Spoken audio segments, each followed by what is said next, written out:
দুটি আয়াত, স্বামী স্ত্রী সম্পর্কে আলোচনা।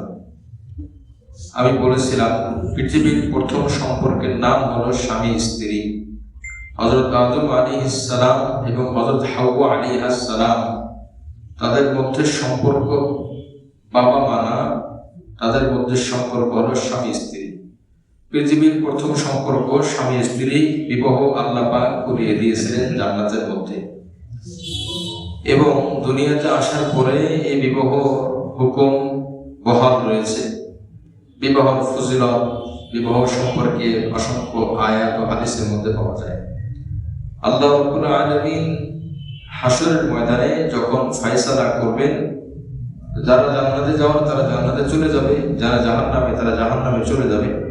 তো জান্নাতীরা জান্নাতে যাওয়ার পরও আল্লাহ পাক রব্বুল আলামিন বলবেন যে, হে আমার বান্দারা, তোমাদের বাবার বিবাহ তো আমি আল্লাহ নিজেই, তোমাদের বাবা বলতে হযরত আদম আলাইহিস সালাম, তোমাদের মা অর্থাৎ হযরত হাওয়া আলাইহিস সালাম, তাদের বিবাহ তো আমি আল্লাহই করিয়ে দিয়েছি জান্নাতে। তোমাদের বিবাহ তো আমি করাই নাই। তো আসো, আজকে তোমাদের সাথে জান্নাতীদের সাথে যারা হুর, যাদেরকে দেওয়া হবে, আমি আল্লাহ হুরদের সাথে পুরুষদের বিবাহের ব্যবস্থা আমি আল্লাহই করে দিব। সুবহানাল্লাহ। তো তার মানে আল্লাহ পাক বিবাহের কাজী হবেন, আল্লাহ পাক বিবাহ নিজে পড়িয়ে দিবেন। ওয়াজাওয়াজনাহুম বিহুরিন আইন, আল্লাহ পাক বলেন আমি বিবাহের ব্যবস্থা করব। এই জন্য আমার ভাই, এই সম্পর্কে এই আয়াত, স্বামী স্ত্রীর মধ্যে যেহেতু একটা সম্পর্ক আছে যেহেতু, তাই কিছু হকও আছে। এই হকগুলো জানা দরকার। আজ সমাজের মধ্যে স্বামী স্ত্রীর সম্পর্ক সব থেকে বেশি ভালো থাকা দরকার ছিল, কেননা এটা তো অটো হয়নি, মানুষ নিজের কাছেও কিছুটা রেখেছে। একটা ছেলে বিবাহের আগে মেয়েকে দেখে, মেয়ে ছেলেকে দেখে, সবভাবে দেখার পরে বিবাহটা হয়। এই সম্পর্ক টিকিয়ে রাখার চেষ্টা করো, পরস্পর হক আদায়ের মাধ্যমে সম্পর্ক টিকে থাকে। যখনই কোনো একদিক থেকে হক আদায় না হয়, তখন সম্পর্কের মধ্যে কি হয়? দূরত্ব তৈরি হয়। বাবা মা দুনিয়াতে নির্ধারণ, এটা বান্দার নিজের হাতে না, আল্লাহ পাক নির্ধারণ করে দিয়েছেন যে এর গর্ভে ও হবে, এটা বান্দার কাছে না। কিন্তু বিবাহ, এটা আল্লাহ পাক কিছুটা বান্দার কাছে দিয়েছে। তুমি দেখবা, তুমি বিবাহ করবা, ছেলে মেয়েকে দেখবে, মেয়ে ছেলেকে দেখবে, পরস্পর পছন্দ করবে। ইসলামের বিধান হলো ছেলে মেয়েকে দেখা, মেয়ে ছেলেকে দেখা। অনেক সময় এমন হয়, সন্তান ছেলে বাবা মার উপর ছেড়ে দেয় যে আপনাদের যে পছন্দ আমারও সেই পছন্দ, আপনারা যারা পছন্দ করে বিবাহ দেবেন, ছেলে মনে করেন বিদেশে আছে, তো আমি এটার উপর রাজি। অতিভক্তি এই সন্তান মায়ের বাবা মার প্রতি এটা ভালো, কিন্তু বিবাহের ক্ষেত্রে এটা ভালো না, এটা খুবই খারাপ। নেক সুরতে শয়তানের ধোঁকা। অনুরূপভাবে মেয়েও উচিত দেখা, চেষ্টা করা, জানার চেষ্টা করা, বোঝার চেষ্টা করা। কারণ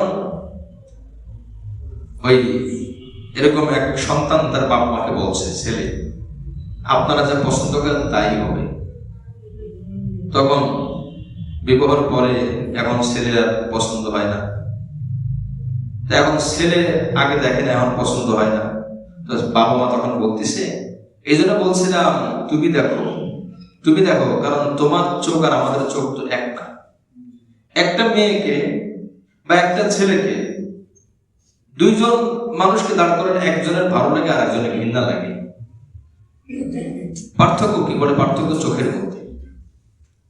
এই জন্য ওই যে লাইলে মজনুর কথা আমরা শুনে থাকি, এখান থেকে একটা শিক্ষা আছে। শিক্ষাটা হলো, মজনু লাইলার প্রেমে এত পাগল, এত ব্যাকুল, তো লোকজন বলে তার মধ্যে কি এমন আছে যে এত পাগল হয়ে যাচ্ছে, তুমি তোমার রক্ত গোশত সব তার জন্য উজাড় করে দিচ্ছ। আমরা তো বিশেষ কিছু পাই না। কবিতার মধ্যে আসছে, আমরু আলা দিয়ারি দিয়ারি লাইলা ওয়াকাব্বিলু যাল জিদারা ওয়ালাল জিদারা ওয়ামা হুব্বুদ দিয়ারি শাগফনা কলবি ওয়ালাকিন হুব্বা মান সাকানাদ দিয়ারা। লায়লার বাড়ির আশপাশ দিয়ে ঘুরে লায়লার বাড়ির দেয়াল চুমা খায়। লোকজন জিজ্ঞাসা করে, দেয়ালে চুমা খাও কেন? তখন সে বলে, ও কব্বিলু দাল জিদারা ওয়ালাল জিদারা, আরে পাগল, তোরা বুঝিস না, আমি দেয়ালে চুমা খাই না, আমি দেয়াল ওয়ালার উদ্দেশ্যে চুমা খাই। এই দেয়ালের ভিতরে আমার প্রেমাস্পদ থাকে, এই জন্য আমি চুমা খাই। তো বলতেছে, তার মধ্যে এমন কি আছে যে এত ভালো লাগে? তখন মজনু একটা উত্তর দিছে, উত্তরটা হলো, দেখ, তোরা যে বলিস যে আমি পাগল, তার মধ্যে কি আছে? আমি তো আমার চোখ দিয়ে দেখি, আমার চোখটা তুলে তোদের মাথার মধ্যে যদি চোখটা লাগিয়ে দেওয়া যেত, তাইলে তোদের কাছে সমাধান হয়ে যেত, তখন তোরা আর প্রশ্ন করতি না। কারণ আমার চোখে লায়লা যেমন, তোদের চোখে লায়লা তেমন না। কারণ তোদের চোখ তোদের চোখ, আমার চোখ আমার চোখ, আমার চোখ তোদেরটা না, তোদের চোখ আমার না, আমার চোখ তোদের দিলে তোদের এটা বুঝে আসতো। কথাটা খুব পেঁচায় বলতাম।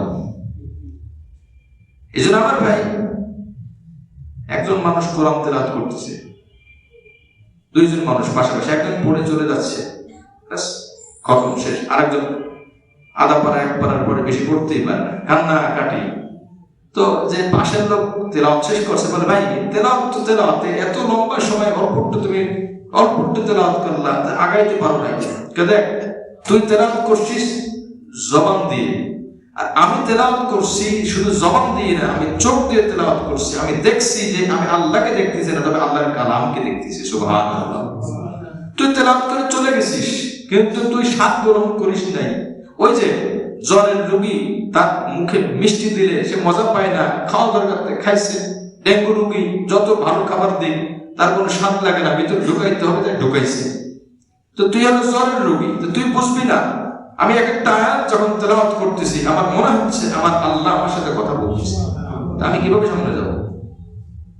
এই জন্য ভাই, সবার আচার আচরণ একরকম হয় না। এক বাবা তার ছোট বাচ্চাকে করে নিয়ে আদর করতেছে, একবার মুখে চুমা খায়, মাথায় চুমা খায়, থুতনিতে চুমা খায়, ঠোঁটে চুমা খায়, এত আদর আর আদর। তো আর একজন বলতেছে, চাচা বলতেছে, বাচ্চা চাচা, যে ভাই আপনার ছেলে এত আদর করেন, কি আছে এত সুন্দর না, এত কিছু না। তখন বাবা বলতেছে, দেখ, তুই তো দেখিস চাচার চোখ দিয়ে, আর আমি দেখি বাবার চোখ দিয়ে। তোর কাছে সে ভাতিজা, তো তোর কাছে ভাতিজার চোখ, আমার কাছে সে সন্তান, আমার কাছে আমার সন্তানের চোখ। এই জন্য আমার ভাই, নামাজ তো আমরাও পড়ি, আবু বকরও পড়েছে, কিন্তু আবু বকর তো নবীজিকে দেখেছে, বা এর পরের আরো কত ইমাম, হাসান বসরি, ইমাম বুখারী, ইমাম আযম আবু হানিফা, কাবা শরীফের ভিতরে, কাবা ঘরের ভিতরে তো ঢুকতে দেয় না, ভিতরে দরজা খুলে পারমিশন নিয়ে ভিতরে ঢুকছে। যে বছর ইমাম আযম আবু হানিফা রাহমাতুল্লাহ আলাইহি ইন্তেকাল করেন, ওই বছরের ভিতরে ঢুকছে। ঢোকার পরে সারা রাত একটা আয়াত পড়ে কাটিয়ে দিয়েছে, একটা আয়াত, সূরা ইয়াসিনের মধ্যে আসছে। রাত্রেবেলা তাহাজ্জুদ নামাজ শুরু করছে, সূরা ফাতিহা শেষ করছে, সূরা ইয়াসিন পড়া শুরু করে আমতাজুল ইয়াওমা আইয়ুহাল মুজরিমুন, এই আয়াতে আর সামনে যেতে পারে না। আমতাজুল ইয়াওমা আইয়ুহাল মুজরিমুন, আমতাজুল ইয়াওমা আইয়ুহাল মুজরিমুন, সামনে যেতে পারে না। এরপরে কালাম আহাদ ইলাইকুম ইয়া বানি, এর অর্থ কি? আল্লাহ পাক হাসরের ময়দানে একদল মানুষকে বলবেন, হে অপরাধীরা, পাপাচাররা, দুষ্টরা, তোমরা ভালো মানুষের থেকে আলাদা হয়ে যাও। দুনিয়াতে একই জায়গায় বসে, একই চায়ের দোকানে বসে তোমরা খেয়েছো, আমি কিছু বলি নাই। একই হোটেলে বসে খেয়েছো, আমি কিছু বলি নাই। একই বিল্ডিং এ বসবাস করেছো, একই ঘরের মধ্যে বাবা সন্তান স্বামী স্ত্রী বসবাস করেছো, আমি আল্লাহ কিছু বলি নাই, আমি শুধু চেয়ে দেখেছি। আজকে আমি আল্লাহ এক জায়গা রাখবো না, আমি বলবো অপরাধীরা, পাপাচাররা, এখন থেকে আলাদা হয়ে যাও। এমন আলাদা হবা চিরতরে কোনোদিন আর তোমরা একসাথে হতে পারবা না। ইমাম আযম আবু হানিফাকে জিজ্ঞেস করা হলো, আপনি সারা রাত একটা আয়াত পড়ে কাটিয়ে দিলেন। তিনি তখন বলেন, যখন এই আয়াতটা আমি কানে পড়তেছি, কেমন যেন কাবার চতুর্পাশের দেয়াল থেকে ভেসে আসতেছে, হে আবু হানিফা, ভালো মানুষের থেকে তুই আলাদা হয়ে যা, তুই অপরাধী, তুই পাপাচার, তুই জাহান্নামে চলে যা। এই কথা আমার কানে ভাসতেছে, এই জন্য আমি সামনে আগাইতে পারিনি। আমাদের মসজিদগুলো তারাবিতে একদিনে এক পারা হয়ে যায়, 1 ঘন্টা 1.5 ঘন্টা 2 ঘন্টা, আর উনি ঘন্টার পর ঘন্টা একটা তার সামনে আগাইতে পারেন। হযরত আয়েশা সিদ্দিকা রাদিয়াল্লাহু আনহা একদিন একটা আয়াত পড়ে খুব কাঁদতেছে, একটা আয়াত, ওয়াবাদালাহুম মিনাল্লাহি মা লাম ইয়াকুনু ইয়াহতাসিবুন, ওয়াবাদালাহুম মিনাল্লাহি মা লাম ইয়াকুনু ইয়াহতাসিবুন। হাসরের ময়দানে কিছু মানুষ অনেক আমল, অনেক পরিচয়, অনেক সম্মান নিয়ে উঠবে, কিন্তু ওদিন সে যে আশা করবে আমি যে আমল করেছি, আমি যে ভালো কাজ করেছি, আমি তো অবশ্যই জান্নাতে যাব। আল্লাহ পাক বলবেন, আজকে আমি তোমাকে চিনি না, তোমার আমল কোনো কাজে আসে নাই, তোমার অপরাধগুলো, তোমার আমলগুলো ধ্বংস করে দিয়েছে। তুমি ধারণা করেছিলা জান্নাতি, আজকে তুমি জান্নাতি না, আমার হিসাব মতে তুমি জাহান্নামী, তুমি জাহান্নামে চলে যাও। নবীজি বলেন, আয়েশা তো কাঁদো কাঁদো একটা পড়ে। আয়েশা রাদিয়াল্লাহু আনহা বলেন, হুজুর আজকে আমি আপনার স্ত্রী, ওয়াবাদালাহুম মিনাল্লাহি মা লাম ইয়াকুনু ইয়াহতাসিবুন, সবাই জানে আমি আপনার স্ত্রী। আমার ধারণা হাসরের ময়দানেও এই পরিচয় আমার থাকবে, কিন্তু আল্লাহর এই কোরআনের আয়াতের মধ্যে আল্লাহ বলেন দুনিয়ার অনেক পরিচয় সেখানে যাওয়ার পরে সব বন্ধ হয়ে যাবে, এই পরিচয় টিকবে না। আমি আয়েশা, তখন যদি আল্লাহ পাক বলে মুহাম্মাদের স্ত্রী আয়েশা, আমি এই পরিচয় আমি জানি না, আমি এই পরিচয় জানি না, আমার কাছে এই পরিচয় চলবে না, তখন আমার উপায় কি হবে? আয়েশা সিদ্দিকা বলতেছে, যাদেরকে আমরা জান্নাতি রমণী মনে করি, যাদেরকে আমরা জান্নাতের সনদধারী মনে করি, তারা যদি এই কথা বলেন, আমরা কোথায়? এই জন্য আমার ভাই ধোঁকায় পড়ে আছে, ধোঁকায়। আল্লাহ পাক রব্বুল আলামিন বান্দাকে অনেক সুযোগ দেয়, অনেকবার বোঝার তৌফিক দেয়, বান্দা যেন বোঝে। এই জন্য বলতেছিলাম, দুনিয়াতে হক আদায় করা, বান্দার হক আদায় করা, স্বামী স্ত্রীর হক, যেহেতু এই আয়াতটা স্ত্রীদের ব্যাপারে, স্ত্রী যদি ভালো না হয়, আল্লাহ পাক আয়াতের মধ্যে বলতেছেন, আর-রিজালু কাওয়ামুনা আলান নিসা, মহিলাদের উপরে, মহিলাদের জন্য পুরুষের দায়িত্ব হলো তার রিজিকের, তার খাবার দাবারের, পোশাকের, বস্ত্রের ব্যবস্থা করবে।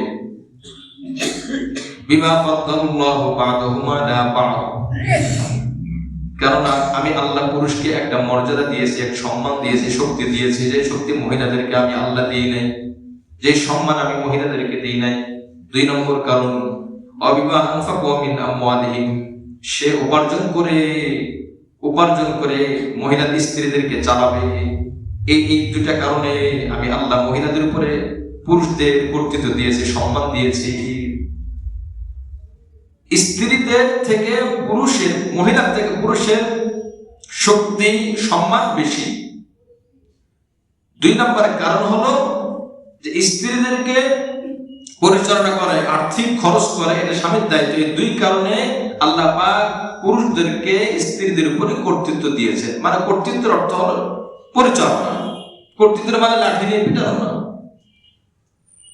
فالصالحات قانتات حافظات للغيب بما حفظ الله, এই নারীদের, যারা সৎ নারী, ভালো নারী, যারা অদৃশ্যের বিষয়গুলো হেফাজত করে, বিমা হাফিজাল্লাহ, যে বিষয়গুলো হেফাজত করতে বলছেন, এরা তো ভালো।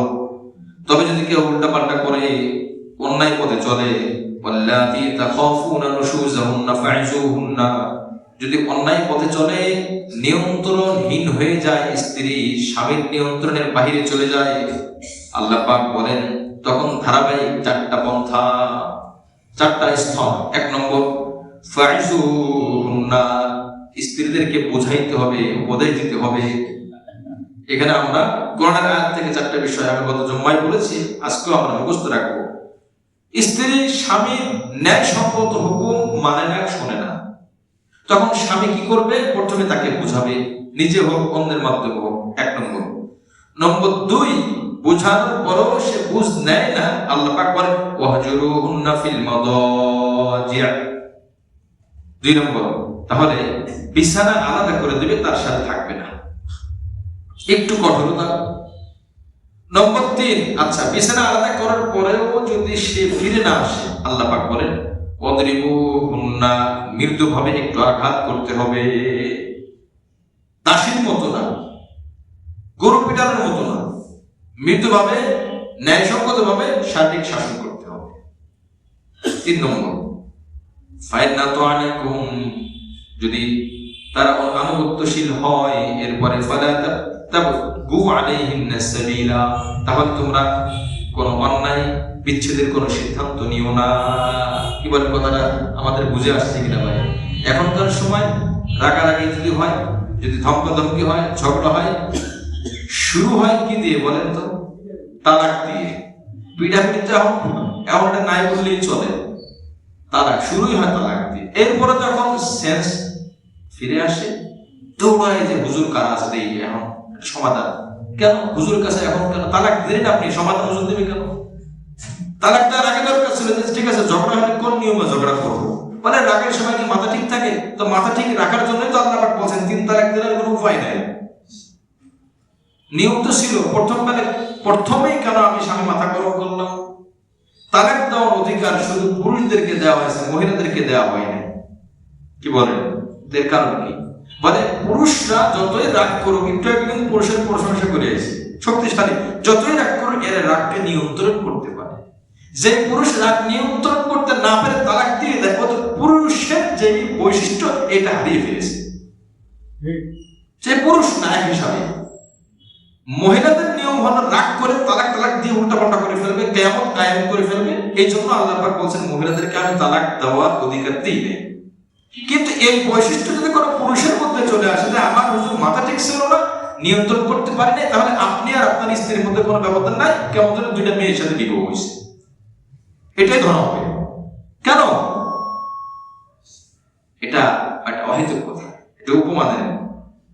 প্রত্যেকে বলে না আমি রাগ করলে আমি মাথা ঠিক রাখতে পারি না, আমার কিছু ঠিক থাকে না, বলে না এই কথাটা? এটা কিঞ্চিত অসত্য। তার কারণ কি জানেন?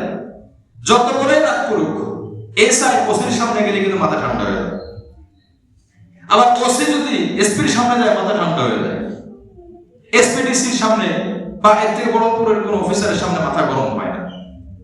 গরম হয় বড় অফিসার জুনিয়র অফিসারের সামনে গরম হয়, বাবা সন্তানের সামনে গরম হয়, দাদা বাপের সামনে গরম হয়। বাপ কিন্তু তার বাপের উপর, দাদার উপরে, অর্থাৎ কোন ব্যক্তির বাপ তার দাদার সাথে কিন্তু গরম দেখাইতে পারে না। যতই রাগ করে কিন্তু আগুনে হাত দেয় না। একজন পাগল, শুধু পাগল, আসলে পাগল, বলতেছে যা ইচ্ছে তুই তাই করতে পারিস? বলে হ্যাঁ সবকিছু করতে পারি, যা মানুষ করতে পারে না। তো ঠিক আছে একটা কাজ কর, গাছে ওঠ। পাগলকে বলছে গাছে ওঠ, পাগল গাছে উঠছে, বলে ওখান থেকে লাভ দে। পাগল হয়েছি, গাছে ওঠার মতো পাগল হয়েছি কারণ ছাড়া, কিন্তু গাছ থেকে হুদাহুদি লাভ দিয়ে মরবো এত পাগল হইনি। কথা বুঝেন না? আমরা যে বলি রাগ নিয়ন্ত্রণ করতে পারেন, এটা একটা মিথ্যা কথা। কে বলছে আপনি রাগ নিয়ন্ত্রণ করতে পারেন না? এটা বেহুদা কথা। ঠিক আছে, বড় কারোর সামনে আপনার রাগ সব পানি হয়ে যায়, রাগে ওঠেই না। যখনই কোন দুর্বল তার থেকে নিচের কাউকে পায় তখন তার রাগটা দেখায়, এটাই নিয়ম। এই জন্য মানুষ বলে এটা মিথ্যা কথা। আল্লাহ পাক প্রত্যেকের রাগ দিয়েছেন, নিয়ন্ত্রণ ক্ষমতাও দিয়েছেন। কথা বলেন ঠিক কিনা? না হাদিসে এভাবে বলতেন না। আল্লাহ রাসূল বলেন বাহাদুরকে ইন্নামাশ শাদীদু আল্লাযী ইয়ামলিকু নাফসাহু ইনদাল গযব লাইসা শাদীদু বিস-সুরআ। কুস্তিতে লড়াই অন্যকে নিচে ফেলে দিলে এর দ্বারা সে বাহাদুর হয় না, এর দ্বারা সে পুরুষত্ব ফুটে ওঠে না, এর দ্বারা সে পুরুষ হয় না। বাহাদুর তো ওই ব্যক্তি রাগের সময় নিজেকে নিয়ন্ত্রণ করতে পারে। আমি রাগ করলাম, নিয়ন্ত্রণ করতে পারলাম না, তালাক মেরে দিলাম, তা আমি বাহাদুর না, আমি কাপুরুষ, আমি সুপুরুষ না, আমি কুপুরুষ। এই জন্য লজ্জিত হয়ে পড়ে। এই জন্য আমার তালাক কোনো গালির শব্দ না, এটা কোনো ঝগড়ার শব্দ না, যেন আমরা বারবার বলি। প্রায় 2-4 দিন যেতে না যেতে অনেক মাসলা আসে, শুধু মাসলা এই তালাক। কেন ভাই তালাকের মাসলা এত আসবে কেন? না মাসলা তো আসবে নামাজে, মাসলা আসবে রোজার, মাসলা আসবে ইবাদতের, না শুধু তালাকে। এর কারণ কি? নিজেকে নিয়ন্ত্রণ করতে পারে। কেন নিয়ন্ত্রণ করতে পারে না? সে নিজেই মনে করে আমি সবকিছু, নিজেই মনে করে আমি সবকিছু। বাপেরও যে বাপ আছে এটা তার মাথায় থাকে না। স্ত্রী আমার উপর তো কথা বলবে, আরে বাবা বিশাল, যত বাহাদুরি সব স্ত্রীর সামনে। এটাকে বাহাদুরি বলে না। দুর্বলের সামনে নিজের রাগ দেখানো, এটাকে বাহাদুরি বলে না। জানিস আমার কি ক্ষমতা, কেমনে আমি 1-2 আঙ্গুল দিয়ে 10 জনকে হত্যা করে ফেলতে পারি। বলে বাবা কেমনে? বলে 10 জন মানে 10টা পিঁপড়া, 10টা পিঁপড়াকে আমি নিয়ে 2 আঙ্গুল দিয়ে টিপে মেরে ফেলতে পারি। এই হলো উনি বাহাদুর। এই জন্য আল্লাহ পাক বলছেন এইভাবে করা যাবে না। তাহলে তালাক দেওয়ার নিয়ম কি দেখেন? প্রথমে উপদেশ দাও, হচ্ছে না, বিছানা আলাদা করো, আচ্ছা কথা বন্ধ করে দাও, হয় না আঘাত করো। এরপরে যদি হয় ভালো কথা, আর যদি না হয় তাহলে 4 নম্বরে এই 35 নম্বর আয়াত আজকে আমার পঠিত, এই 34 নম্বর আয়াত গত সপ্তাহে আমি বলেছি 3টা নিয়ম হারাবে। 4 নম্বর, وَإِنْ خِفْتُمْ شِقَاقَ بَيْنِهِمَا فَابْعَثُوا حَكَمًا مِنْ أَهْلِهِ وَحَكَمًا مِنْ أَهْلِهَا। যদি তোমরা দেখো স্বামী স্ত্রীর মধ্যে করো আশঙ্কা, এটা কমতেছে না, দিন দিন বেড়েই যাচ্ছে, তো কি করবে? উপদেশ দিলাম, 1 নম্বর কাজ হয় নাই। 2 নম্বরে বিছানা আলাদা করলাম, কাজ হলো না। 3 নম্বর শারীরিক প্রহার করলাম, পরিবর্তন হলো না। এখন আর কি বাকি আছে? আমার ব্যক্তিগতভাবে করার কিছুই নাই। কি করতে হবে? আল্লাহ পাক বলেন ফাবাসু হাকামান মিন আহলিহি ওয়া হাকামান মিন আহলিহা। স্বামীর পরিবারের পক্ষ থেকে একজন বিজ্ঞ মানুষ দাঁড় করাও, ন্যায়সঙ্গত মানুষ, আর স্ত্রীর পরিবারের পক্ষ থেকে একজন দায়িত্বশীল ন্যায়সঙ্গত কথা বলে এমন 2 জন মানুষকে দাঁড় করাও। 2 জন মানুষ বসবে, 2 জন স্বামী পক্ষ থেকে, স্বামীর পরিবারের পক্ষ থেকে একজন প্রতিনিধিত্ব করবে, স্ত্রীর পরিবারের পক্ষ থেকে একজন প্রতিনিধিত্ব করবে। 2 জনে বসবে, 2 পরিবারের লোক বসবে। তবে এই 2 জনের সিদ্ধান্তই সিদ্ধান্ত, এই 2 জনের ফায়সালাই ফায়সালা। ইউরিদা ইসলাহান ইউফিকুল্লাহু বাইনাহুমা, যদি ইউরিদা তারা যদি ভালো মনে করে, সংশোধন মনে করে, হ্যাঁ এদের মধ্যে মিলে যাওয়াটা ভালো, তারা মিলে দেওয়ার চেষ্টা করবে। এবং যেহেতু পুরুষের পক্ষ থেকে একজন, মহিলার পক্ষ থেকে একজন, পরিবারের পক্ষ থেকে দায়িত্ব দেওয়া হয়েছে, তার মানে এই লোকের কথা মানে হলো স্বামীর পরিবারের কথা, যেহেতু প্রতিনিধিত্ব করার জন্য আসছে। মহিলা পরিবারের পক্ষ থেকে যাকে দায়িত্ব দেওয়া হয়েছে তার কথা মানে হলো তার মহিলার স্ত্রীর পরিবারের কথা। এরা যদি মিলেমিশে সিদ্ধান্ত নেয় না ঠিক আছে আমরা রাখতে পারি, তখন তারাও চেষ্টা করবে ঠিক আছে আমরা আরেকবার একটু ট্রাই করে দেখি, হ্যাঁ স্বামী চেষ্টা করবো আরেকবার সুযোগ নিই আমি। আচ্ছা, এই যে 4 নম্বর দেখেন, 4 নম্বরও যদি না হয়, হ্যাঁ সুযোগ নেওয়ার পরে অথবা তারা সিদ্ধান্ত নিয়ে দেখতেছে না হচ্ছে না, সম্ভব হচ্ছে না, মনে হচ্ছে যে তাদের কলহর আশঙ্কা আছে, আরো বেড়ে যাবে, তখন কি করবে? ইরিদা ইসলাহান ইউফিকুল্লাহু বাইনাহুমা ইন্নাল্লাহা কানা আলিমান হাকীমা খবীরা। যদি তারা মনে করে না সম্ভব না, আরো বেড়ে যাবে, 2 পরিবারের মধ্যে আরো মারাত্মক পর্যায়ে চলে যাবে, আল্লাহ পাক বলেন তখন 2 পরিবারের পক্ষ থেকে 2 জন হাকিম, 2 জন বিজ্ঞ ব্যক্তি তাদের সিদ্ধান্ত নেবে। এখন ঠিক আছে ন্যায়সঙ্গত ভাবে এদের মধ্যে বিচ্ছিন্ন আলাদা করে দেওয়া হোক। এটার নাম হলো তালাক। আমার কথা এভাবে বুঝে আসছে? এটার নাম কি? আলাদা করার উপায় কি? বিবাহের সময় ইজাব লাগছে, কবুল লাগছে, ইজাব কবুল ছাড়া কি হয় নাই? বিবাহ হয় নাই। এখন আলাদা হবে কিভাবে? বলে আলাদা হবে এই যে উপদেশ দিবে প্রথমে, যদি এটা এক স্ত্রী কেন্দ্রিক সমস্যা হয়, উপদেশ দিবে হচ্ছে না, বিছানা আলাদা করবে তাও হয় না, 3 নম্বরে পিটাবে তাও হয় না, 4 নম্বরে 2 জন বিজ্ঞ ব্যক্তিকে আনবে, তারা যদি মিলে যায় ভালো কথা, যদি মিলে না দেয় বিচ্ছিন্ন করবে কি হবে? স্বামী তার পক্ষ থেকে ন্যায়সঙ্গত ভাবে 1 তালাকের কথা বলে বিচ্ছিন্ন করে দিবে। তাও 1 তালাক, কয় তালাক? 1 তালাক, সর্বোচ্চ 1 তালাক। 1 তালাক দেওয়া সুন্নাত, মানে দেওয়ার পন্থা, তালাক দেওয়া তো সুন্নাত না, এই পদ্ধতিতে তালাক দেওয়া সুন্নাত। শয়তান সব থেকে বেশি খুশি হয় যখন স্বামী স্ত্রীর মধ্যে সম্পর্ক বিচ্ছিন্ন হয়। শয়তান সাগরের উপরে আসন গেড়ে বসে, সিংহাসন নিয়ে বসে, তার তো সেই ক্ষমতা আল্লাহ পাক দিয়েছে।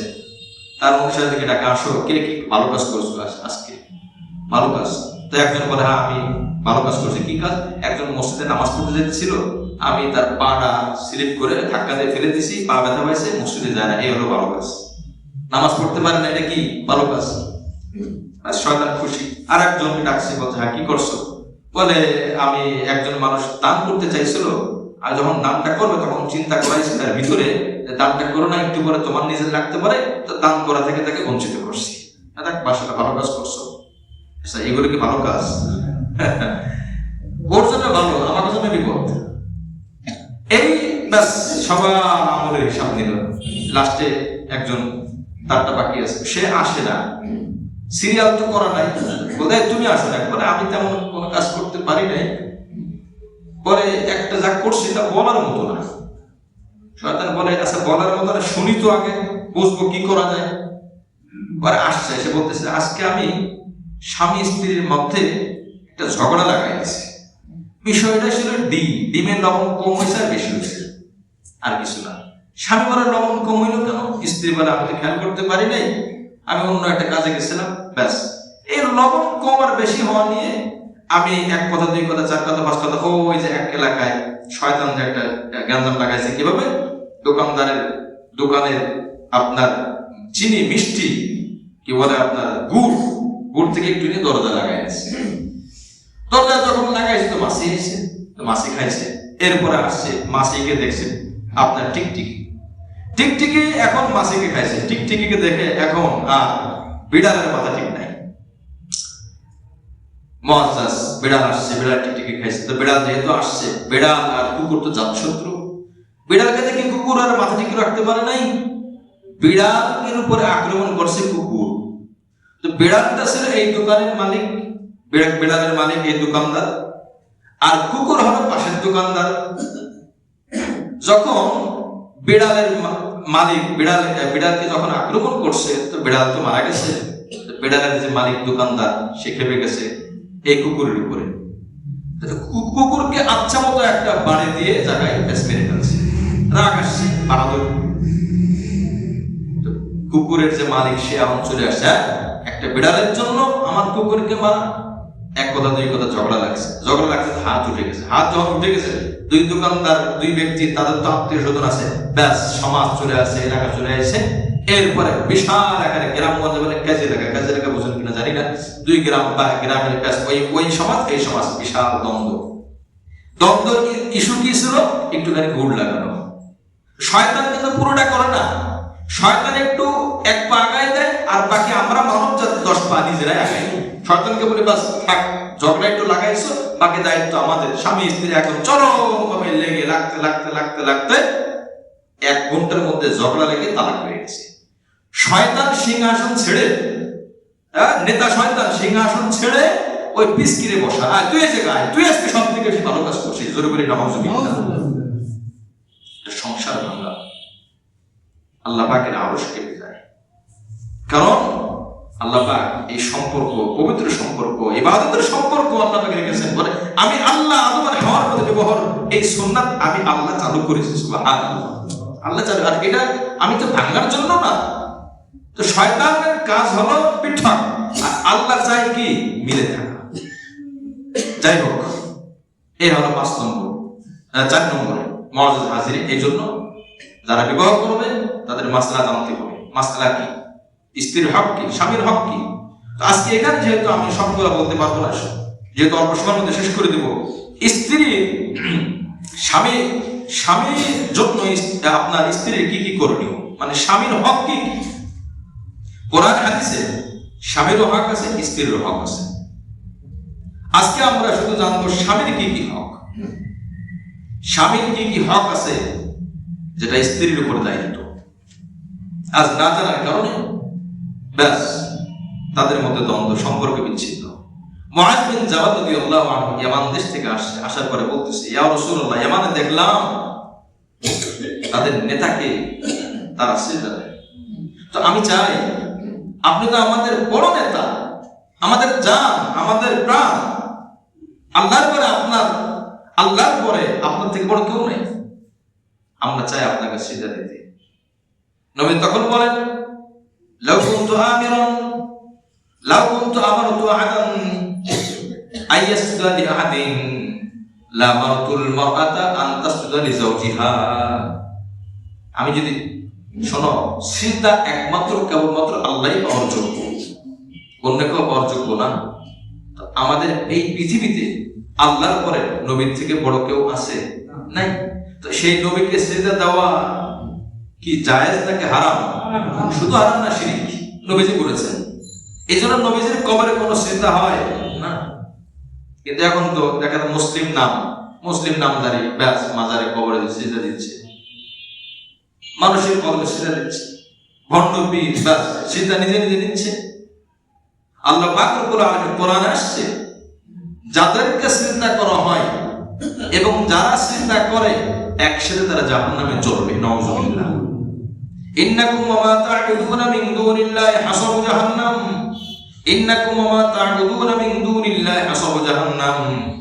তোমরা যাদের ইবাদত করলা, সিজদা করলা, আর যাদের ইবাদত করা হলো, সিজদা করা হলো, এদের সকলকে আমি জাহান্নামের কাষ্ঠ বানাবো। আল্লাহ পাক বানাবো। আচ্ছা, যাই হোক, তো এই হলো মূল কথা, সিজদা করা যাবে না। নবীজি তখন বলেন, শোনো, আমার পরে মহিলাদের জন্য বেশি হক হলো, আমি রাসূল বলে দিলাম, স্ত্রীর কাছে তার বেশি হক হলো তার স্বামীর। যদি আমি সিজদা দেওয়ার বিন্দু পরিমাণ অধিকার পেতাম, আমি সমস্ত মহিলাদেরকে বলে দিতাম, তোমরা তোমাদের স্বামীর পায়ে সিজদা করো। সুবহানাল্লাহ। রাসূল আলাইহিস সালাম হাদিসের মধ্যে বলছেন, এদের মুআজ্জিজ হাজরিন, কোন স্ত্রী যখন জানে তার স্বামী কি কি হক আছে, এটা যদি আদায় করে, কখনোই সম্পর্কের মধ্যে দূরত্ব আর বিচ্ছিন্ন তৈরি হবে না। আল্লাহ হাদিসের মধ্যে বলেন, ইদা সাল্লাতিল মারআতু খামসাহা, যদি কোন মহিলা 5 ওয়াক্ত নামাজ ঠিকভাবে আদায় করে, ওয়াসামাত শাহরাহা, এবং নামাজ রোজা ঠিকভাবে রাখে, রমজান মাসের রোজা, ওয়া হাসানাত ফরজাহা, আর স্ত্রী তার লজ্জা স্থানে হেফাজত করে। কয়টা গেছে? 3টা। আমি আবার বলি, ইদা সাল্লাত খামসাহা, 5 ওয়াক্ত নামাজ পড়ে, বাস অনেক মহিলা আছে মাশাআল্লাহ পড়ে, ওয়াসামাত শাহরাহা, রমজান মাসে রোজা রাখে, ওয়া হাসানাত ফরজাহা, তার লজ্জা স্থান, তার অঙ্গ প্রত্যঙ্গ হেফাজত করে। 4 নম্বর, ওয়া তাআত বা'লাহা, আল্লাহ রাসূল বলেন তার স্বামীর পরিপূর্ণ আনুগত্য করে। সুবহানাল্লাহ। দাখালাত মিন আইয়ি আবওয়াবিল জান্নাহ, রাসূল বলেন জান্নাতের যতগুলো দরজা আছে আমি সবগুলো ওই মহিলার জন্য খুলে দেব, আর বলবো, ও আমার বান্দি, তুমি যে দরজা দিয়ে ইচ্ছা ওই দরজা দিয়ে চলে যাও। সুবহানাল্লাহ। তোমার জন্য দরজা মুক্ত। রাসূল বলেন উত্তম মহিলাকে প্রশ্ন উত্তর, খায়রুন নিসাই আল্লাতী তাসুররুহু ইযা নাযারা ওয়া তুতিউহু ইযা আমারা ওয়া লা তুখালিফু ফি নাফসিহা ওয়া লা আমালিহা বিমা ইয়াকরাহু। উত্তম মহিলা ওই ব্যক্তি যখন স্বামী কোন মহিলার দিকে তাকায়, স্বামীর মনে কষ্ট আছে, তার স্ত্রীর দিকে তাকাইলে অন্তরটা শান্ত হয়ে যায়। সুবহানাল্লাহ। মুআজ্জিজ হাজরিন, স্ত্রী এমন সুন্দর পরিপাটি হয়ে থাকে, ওই স্বামী স্ত্রীর সামনে আসলে তখন সবকিছু ভুলে যায়। বাহিরে কষ্ট ছিল, বাহিরে পেরেশানি ছিল, স্ত্রীর কাছে আসে পর আল্লাহ পাক বলেন, ওয়া মিন আয়াতিহি খালাকালাকুম মিন আনফুসিকুম আজওয়াজান লিতাসকুনু ইলাইহা ওয়া জাআলা বাইনাকুম মাওয়াদ্দাতান ওয়া রাহমাহ। আমি আল্লাহ স্বামী স্ত্রীর সম্পর্ক আমি আল্লাহ বানাইছি। যখন স্বামী তার স্ত্রীর কাছে যাবে, পৃথিবীর যত কষ্ট হোক সব কষ্ট ভুলে যাবে। সুবহানাল্লাহ। আল্লাহ পাক বানাইছেন, কোরআনে আসছে। এজন্য আমার ভাই, উত্তম মহিলাকে সব যাকে দেখলে তার স্বামীর চোখ শীতল হয়ে যায়। সুবহানাল্লাহ। রাসূল আলাইহিস সালাম মৃত্যুর আগে আয়েশা রাদিয়াল্লাহু আনহা পরে সবথেকে বেশি পছন্দ করেন আয়েশা রাদিয়াল্লাহু আনহা। সুবহানাল্লাহ। সবথেকে বেশি পছন্দ করতেন, হক আদায় করতেন সবার সমান। এখন তো মাশাআল্লাহ হক আদায় একাধিক যারা বিবাহ করে, আল্লাহ পাকে ভালো জানে, একাধিক শুধু ওয়াজ করলে হবে না, তার হকগুলো তাকে সামনে রাখতে হবে। এখন দেখবেন ইউটিউবে করলে ব্যাস অনেক হুজুররা ওয়াজ করার সুন্দর ওয়াজ করতে পারে, একাধিক বিবাহ সুন্নাত মাশাআল্লাহ ভালো। সুন্নাত আদায় করতে যে ফরজ যেন লঙ্ঘন না হয় সেদিকে খেয়াল করা। কারণ বহুত রিপোর্ট আছে, একাধিক বিয়ে করে, প্রথম বউ খাবার দাবার দূরের কথা খবরই নেয় না, যায় না। অথচ হাদিসে আসছে প্রথম বউ দ্বিতীয় বউ নতুন অবস্থা ছাড়া 6 মাস 1 বছর যাওয়ার পরে কার কাছে কতটুকু থাকবে? উত্তর, বছরে যদি 12 মাস হয়, 6 মাস যদি ছোট বউর কাছে থাকে, নতুন বউর কাছে থাকে, বাকি 6 মাস বড় বউর কাছে থাকবে। যদি মাস ভিত্তিক ভাগ করে যে আমি 15 দিন এর কাছে, তো 15 দিন তার কাছে, একদিন কম হলে হবে না। এটা ইনসাফ। যদি বেইনসাফি করে, বৈষম্য করে, আল্লাহ রাসূল হাদিসের মধ্যে বলেন, যে ব্যক্তি বেইনসাফি করবে, বৈষম্য করবে, আল্লাহ পাক তাকে প্যারালাইসিস রোগীর মতো করে হাসরের ময়দানে উঠাবে। একদিকে অবশ থাকবে, হাঁটতে পারবে না, সবাই তাকিয়ে তাকিয়ে দেখবে স্ত্রীর হক নষ্ট করে একজন স্বামী যে উঠছে উপরে। আমার ভাই, এই জন্য এই বিষয়গুলো আগে খেয়াল করা। ওয়ালা তুখালিফু ফি নাফসিহা ওয়ালা মালিহা বিমা ইয়াকরাহু। আর ওই স্ত্রী তার স্বামীর সম্পদ স্বামীর অপছন্দের জায়গায় খরচ করে না, না নিজের ব্যাপারেও না, অন্যের ক্ষেত্রেও না। 2 নম্বর, আল্লাহ রাসূল হাদিসের মধ্যে বলেন, আরেক হাদিসের মধ্যে রাসূল বলেন, স্বামীর হক কি? মিন হাক্কি যাওজি আলা যাওজাতিহি আন সালা দামান ওয়া qayhan ওয়া সাদিদান ফালাহাসাতু বিলিসানিহা মা আত্তাত হাক্কুহু। এই স্ত্রীর হক, স্বামীর হক চলতেছে, এর মানে এই না যে স্ত্রীর হক না। আমি সেই কথা শেষের দিকে এসে 2-1 লাইনে বলে আমি শেষ করব। এই সপ্তাহে স্ত্রীর হক আর বলার সুযোগ হচ্ছে না, তার মানে নাই যে তা না, আছে। হাদিসের মধ্যে আসছে স্ত্রীর কাছে স্বামীর এমন অধিকার আছে যে স্ত্রী যদি, আমি হাদিসটা একটু আগে পড়ছি, স্ত্রী যদি স্বামীর দেহের ঘা পাচড়া চেটেও থাকে, কথাটা বুঝেন হাদিস, স্ত্রী যদি স্বামীর ঘা পাচড়া পুষ রক্ত জিহ্বা দিয়ে চেটেও থাকে, তবুও সে তার যথার্থ হক আদায় করতে পারবে না। সুবহানাল্লাহ। যেমন একটা সমাজে আমরা বুঝি, ওই যে একটা কবিতা বা ছন্দের মধ্যে আসছে, যদি সন্তান তার গায়ের চামড়া বের করে জুতা বানিয়ে মাকে পরায়, মায়ের দুধের হক আদায় হবে না। হাদিসের মধ্যে নবী আলাইহিস সালাম নবীরা নিজের ভাষায় বলেছেন, যেটা তো সম্পূর্ণ অপছন্দ, যেটা মানুষ নিজেও কল্পনা করে না, নিজেরটা নিজের অপছন্দ হয় স্বামীর ক্ষেত্রে।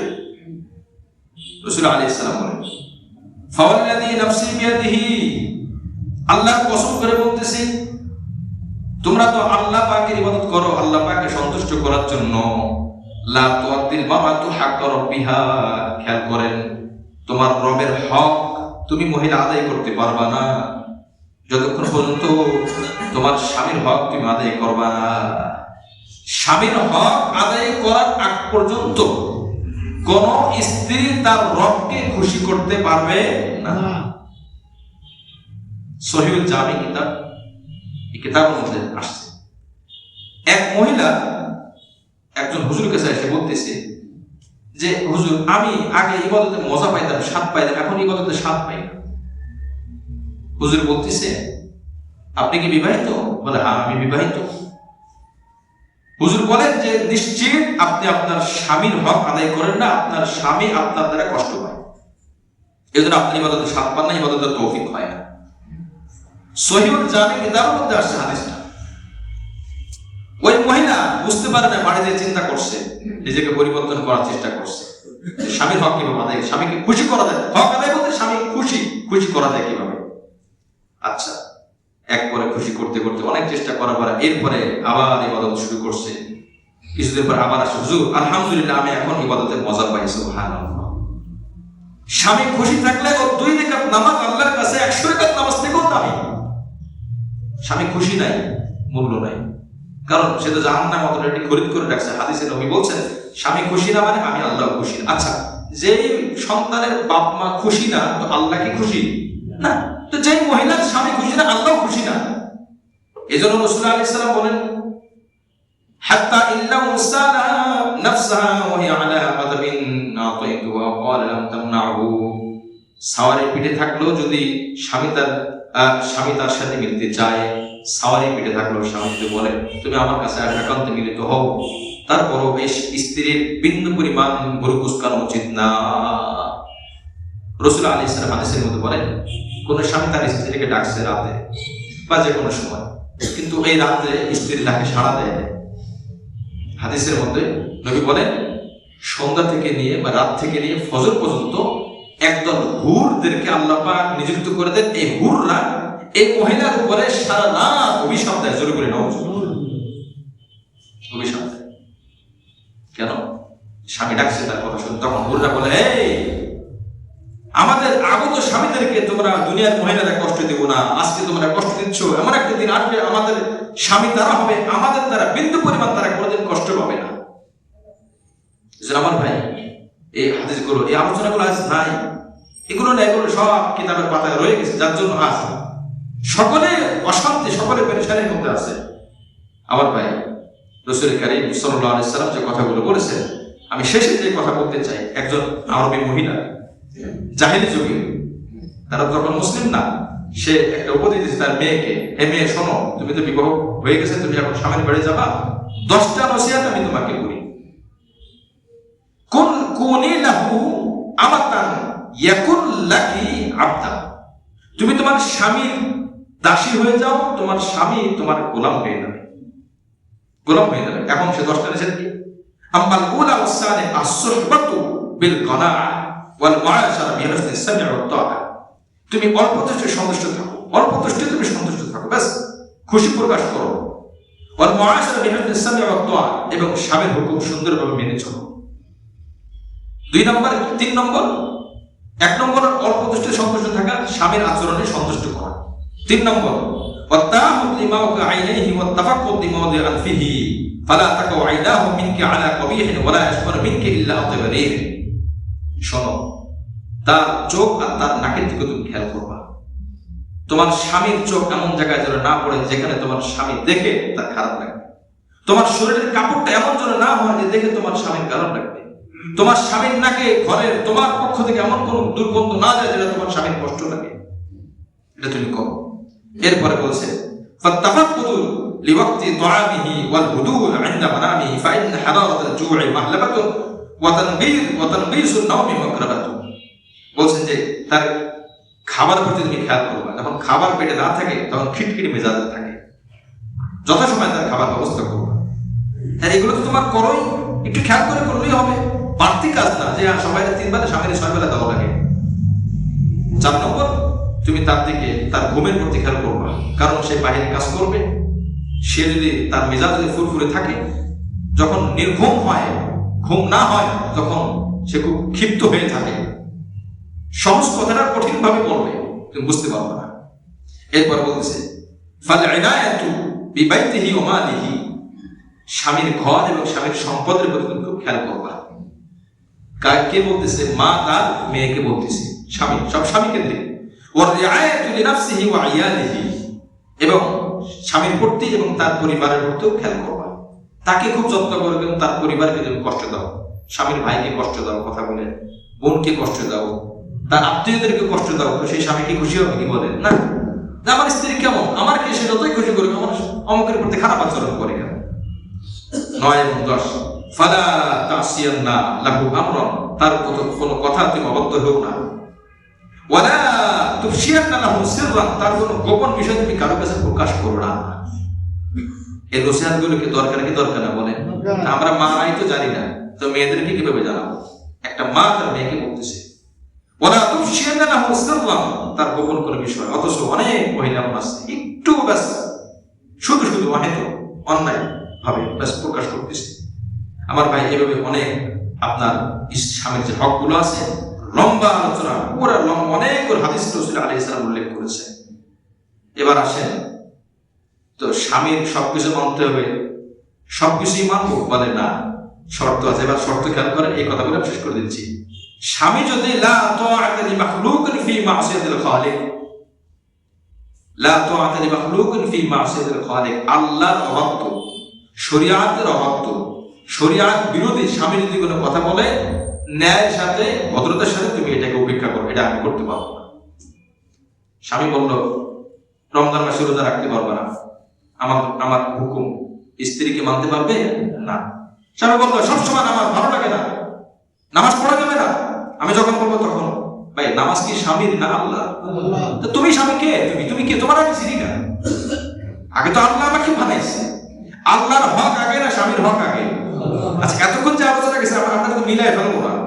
এতক্ষণ আলোচনা গেছে আল্লাহ রসুলের পরে, আল্লাহ রসুলের হুকুম ঠিক রেখে বাকি সমস্ত ক্ষেত্রে স্বামীর হক আগে, সবার থেকে স্বামীর হক আগে। এখন আসছে যদি সংঘর্ষটা হয়, টকরাও হয়, আল্লাহর হক স্বামীর হক, তখন কারটা মানতে হবে? আল্লাহ। তুমি স্বামী, তোমাকে চিনি না, বিবাহের আগে তুমি আমার ছিলে না, কবরে যাওয়ার পরে তুমি আমার থাকবা না, সেখানে আমার আল্লাহ, বিবাহের আগেও আমার আল্লাহ। এখন স্বামী শরীয়ত বিরোধী কাজ করে, কথা বলে, বাধ্য করে, হবে না।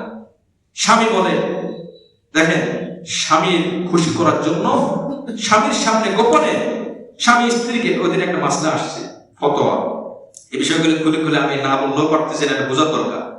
মাসলা লেখছে যে একজন স্বামী চায় যে তার স্ত্রী তার সামনে একটু নেচে দেখাক, এটা পারবে কিনা, মাসলা পারবে কিনা? উত্তর বলছে শর্ত সাপেক্ষে, যেখানে কেউ দেখবে না, গোপনীয় ভাবে যদি স্ত্রী স্বামীর মন খুশি করার জন্য নাচে, আল্লাহ পাক খুশি হয়। স্বামী এই পোশাক বলে, এই পোশাকগুলো পরবা, হ্যাঁ, তবে আমার সামনে শুধু। শরিয়াতকে বলে ওই পোশাকগুলো পরা উত্তম, জোরে বলেন সুবহানাল্লাহ। একটু হাদিসে আসে। এখন এই স্বামী যদি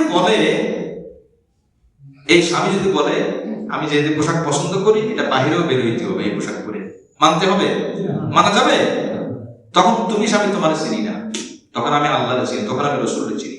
কারণ ওই অবস্থায় যদি আমি বের হই, তুমি যে পোশাক আমাকে আলাদা পছন্দ করো, হাদিসে রাসূল বলেন রুব্বা কাসিয়াতিন আরিয়াতিন মাইলাতিন মুমিলাতিন, আল্লাহ রাসূল বলছেন আল্লাহ পাক অভিশাপ দেয় ওই নারীর প্রতি যেই নারীর পোশাকের ভিতর বাইরে উপলব্ধি করা যায়, বোঝা যায়, এমন নারীর প্রতি আল্লাহ পাক অভিশাপ দেয়। জোরে বলে নাউযুবিল্লাহ। স্বামী বলে তুমি আমার সামনে শুধু আসলে হবে না। স্ত্রী পর্দার সাথে শারীরিক পোশাকে থাকতে চায়, স্ত্রীকে বলতেছে যে তুমি আমার সামনে যেভাবে আসো, আমার ভাই, তোমার দেবর, আমার বন্ধুদের সামনে সামাজিকতা রক্ষা করার জন্য যেতে হবে, অথচ সে চায় পর্দার সাথে থাকতে। এখন বলেন, স্বামীর তো অনেক হক, এখন এই স্ত্রীকে স্বামীর এই কথা মানতে বাধ্য? কখনো না, কখনো না। শরিয়াত আগে, শরিয়াত আগে। আমি আমার বাপ মাকেও চিনি না, তখন আমার আল্লাহ ছিল। কোরআন হাদিসে বলছে বাপ মাও যদি শরিয়াত বিরোধী কোনো কথা বলে, তখন বাপ মারটাই তো শোনা যাচ্ছে না। তুমি কোথাকার কোন স্বামী? ভাই, কথাগুলো কি বুঝে আসছে? ইনসাফের সাথে বোঝা, একদিকে ঠেলে প্রান্তিকতার শিকার না হওয়া। আমরা যখন কোরআনের মধ্যে স্বামীর হক নিয়ে শুনি, তখন মনে করি স্ত্রীর কোনো হকই নাই। আল্লাহ পাক তৌফিক দান করেন ইনশাআল্লাহ আগামী তাফসীরে স্ত্রীর কি কি হক আছে, কি হক, স্বামীর কর্তব্য, এটা আমরা জানবো। কথা বলেন, প্রয়োজন আছে কিনা জানা দরকার আছে। আজকে যেগুলো বলা হলো, এগুলো আমার মেয়ে আছে, আমার ছোট বোন আছে, তাদেরকে বলে দেওয়া, বিবাহিত আর যদি কাছাকাছি বিবাহ হবে তো তার আগে এগুলো তার কেন্দ্র করে দিয়ে দেওয়া, এটা তোমার দায়িত্ব। মেয়ে আমার দায়িত্ব, বোন আমার দায়িত্ব, তোমার এগুলো বুঝাই দেওয়া। আর মাথায় ওইটা রাখা, ওই মহিলাদেরকে আল্লাহ পাক বলতেছেন যে শোনো, আমি হক দিয়েছি, এর মানে এই না যে আমার হুকুম লঙ্ঘন করে, আমার রাসূলের হুকুম লঙ্ঘন করে তোমার থাকতে হবে। দেখা যাচ্ছে যে বোনাবনি হচ্ছে না, স্বামী আল্লাহর হুকুম মতে চলে না। স্বামী এখন আয়াতের মধ্যে গেছে যে স্ত্রী আল্লাহর হুকুম, স্ত্রী স্বামীর কথা মতো চলে না। এখন স্বামী যদি আল্লাহর হুকুম লঙ্ঘন করার কোন বিষয় আদেশ করে আর সেটা স্ত্রী শোনে না, এই স্ত্রীকে কি খারাপ বলা যাবে না, ভালো বলতে হবে? ভালো। আল্লাহর হুকুম ঠিক রেখে স্বামীর হুকুম পালন। এখন যদি স্বামী বলে না আল্লাহর হুকুম আগে না, আমার হুকুম আগে, নাউযুবিল্লাহ, তাহলে তো হবে না। আমার ভাই, এই জন্য আয়াতের মধ্যে আসছে যে যারা খারাপ, আর যে মহিলা ভালো, সে মহিলার ব্যাপারে আল্লাহ পাক বলছেন ব্যাস, তার ব্যাপারে আমার আর কোনো টেনশন নাই, আমি ওই বান্দিকে চিন্তা করি না। যদি সম্পর্ক ঠিক থাকে, বোনাবনি হয়, মাশাআল্লাহ ভালো, আর যদি না হয় একদম ব্যাস, ছেলেটা খুব খারাপ করে গেছে, কিচ্ছু করার কোনো সম্ভব হচ্ছে না, তাই সে তার স্ত্রীর হক আদায় করতেছে না। কি কি হক সামনে জানবো ইনশাআল্লাহ, তখন ব্যাস এটা পারিবারিক সিদ্ধান্ত নেওয়া। অথবা স্ত্রী তার স্বামীর হক আদায় করতেছে না, তখন স্বামীও ব্যাস সিস্টেম নিয়ম অনুযায়ী সিদ্ধান্ত দিকে যাবে। এবার এই আলোচনা বিক্ষিপ্তভাবে যদি বুঝে থাকেন, এবার বলেন কোরআন হাদিসে কারোর পক্ষ নিয়ে কি কোনো কথা বলা হয়েছে? ইনসাফের কথা বলা হয়েছে। কাউকে ঠকানো যাবে না, কেউ ঠকাতে পারবে না, কেউ যেন জুলমের শিকার না হয়, জুলমের শিকার হতে পারবে না, জালেম হতে পারবে না, আল্লাহর হুকুম অমান্য করে কোনো বিধান চলবে না, রাসূলের তরিকা বাদ দিয়ে কোনো বিধান চলবে না। এটার নামই হলো ইসলাম, এটার নাম হলো ইসলাম। 34 নম্বর আয়াত, 35 নম্বর আয়াত আমরা জানলাম। আল্লাহ রাব্বুল আলামিন আমাদের সকলকে কোরআন সুন্নাহর সহিহ জ্ঞানগুলো বুঝে আমল করার তৌফিক দান করেন। আর একটা মাসআলা নফল রোজার একটা লিখে বলতে ভুলে গেছি। যদি স্বামী বাড়িতে থাকে, স্ত্রীর কাছে থাকে, মানে স্ত্রী যদি নফল রোজাও রাখতে চায়, স্বামীর অনুমতি ছাড়া রাখতে পারবে না। কারণ রোজা রাখা অবস্থায় অনেক কাজ করা যায় না, এটা আপনারা জানেন, যারা বড় বুঝছেন। সেজন্য রাখতে হবে। ফরজ হলে ভিন্ন কথা। যদি স্বামী কাছে না, বিদেশ প্রবাস জীবন, স্বামী দূরে থাকে, আসে 1 মাস 2 মাস পরে, সেটা ভিন্ন কথা। তখন তো স্ত্রী রাখতে পারে, অনুমতি নেওয়াও লাগবে না, কিন্তু স্বামী কাছে থাকা অবস্থায় অনুমতি নিতে হবে। এই মাসালাগুলো ভাই আরো অনেক মাসালা আছে, জরুরি মাসালা আছে, এগুলো যখন আমরা জানবো, উভয় পক্ষ থেকে যখন আদায় করবে, তখন দুনিয়াতে থেকেই তারা জান্নাতি পরিবেশ পেয়ে যাবে। সুবহানাল্লাহ। আল্লাহ আমাদের প্রত্যেকটা ঘরকে জান্নাতি ঘর হিসেবে কবুল করেন। যে স্বামী বোঝে না সেই স্বামীর হিদায়াত দান করেন, যে মেয়ে স্ত্রী বোঝে না তাকেও আল্লাহ হিদায়াত দান করেন। আমিন।